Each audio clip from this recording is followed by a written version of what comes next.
Small and medium-sized enterprises have a crucial role to play in Africa's development agenda. In fact, experts will tell you that SMEs are indispensable in the sustainable development of this continent. That is also true of Zimbabwe, where we caught up with the country's minister in charge of SMEs, Mutsvangwa, on the sidelines of the Economic Commission for Africa's annual conference of ministers. She talked about the vital role of SMEs in Africa's economic landscape, why empowering them is an absolute must, especially given the African Union's call for increased intra-Africa trade, and why she decided to mobilize young Zimbabwean entrepreneurs to attend the Conference of Ministers. I am Ernest Chijo, and I welcome you to this episode of the ECA Podcast Series.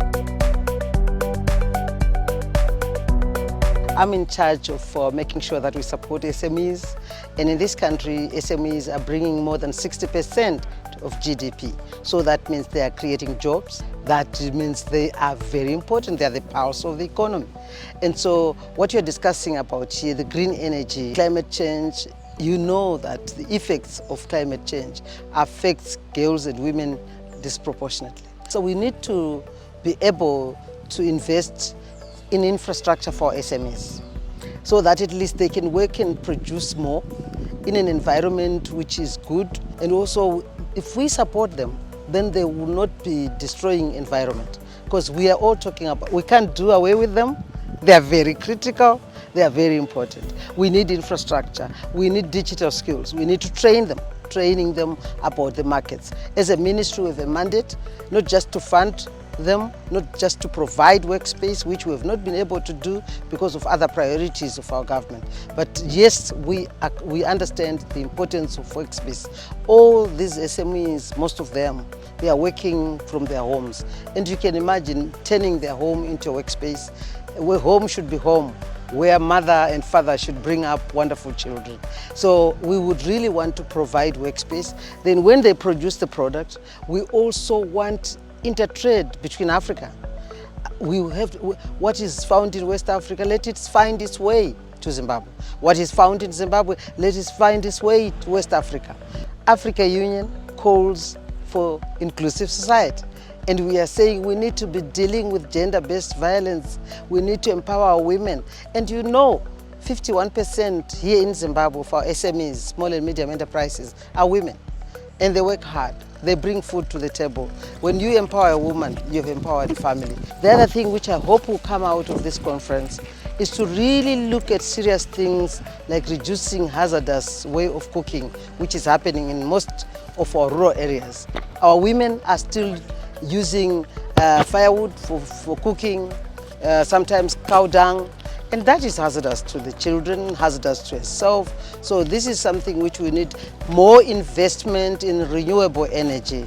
We are lucky in Africa, we've got a lot of sunshine, long hours in a day. We need to invest in solar, we need to invest in biogas, we need to invest in wind, so that at least we can replace all these archaic ways of cooking. The carbon credits, right, which we're talking about. We want to make sure that the women and the girls and the SMEs benefit more, because they're the ones who are affected more. Right. When we don't have sanitation, the mothers suffer more. When we don't have water to drink, the mothers suffer more. So the voice of women, as we talk about climate change, should be prioritized, right, should be right at the top. When we empower them, digital skills, entrepreneurial skills, infrastructure, market linkages, access to markets, and intertrade between Africa. That intra-Africa trade. Intra-Africa trade. Very important at a time when the Africa Union is preaching the language or the gospel of Africa Continental Free Trade Area. We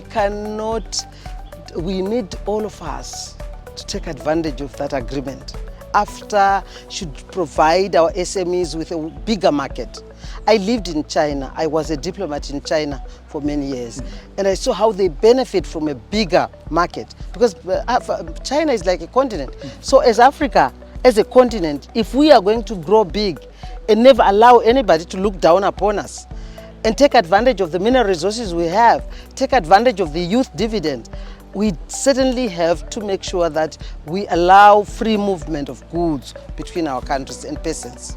So one of the reasons I know what you're doing here is very empowering is I had an exchange with a number of the young people here, yes. and what came up over and over is that they would like to take the pressure off the government in a situation where young people are looking up to the government for jobs instead of creating jobs. The good thing about the government of this of the Second Republic in our country, we have already realized that we were churning out a lot of graduates from universities, from colleges, and these university graduates couldn't even produce a service or a good. Right. So we have come up with what we call heritage-based education 5.0.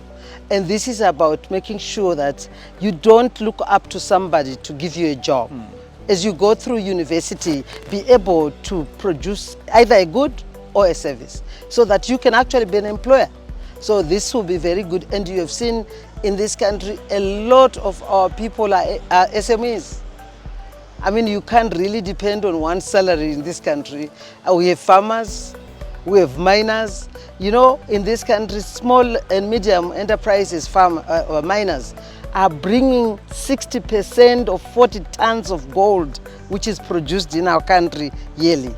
60% of that. Right. And it's because through the policies of the President, Dr. E.D. Mnangagwa, which said, look, these people are artisanal miners, let's protect them. What is critical now as a minister of SMEs is to make sure that they've got insurance, their security, because we see some shafts crafting, collapsing, and our people dying. So issues of insurance, issues of security, issues of infrastructure, issues of e-learning, understanding digital skills so that they can use it as a financial inclusion gadget. We know that nobody goes to the bank anymore. We also want these people to be able to sell their products online. Right. So we need more resources in terms of training them.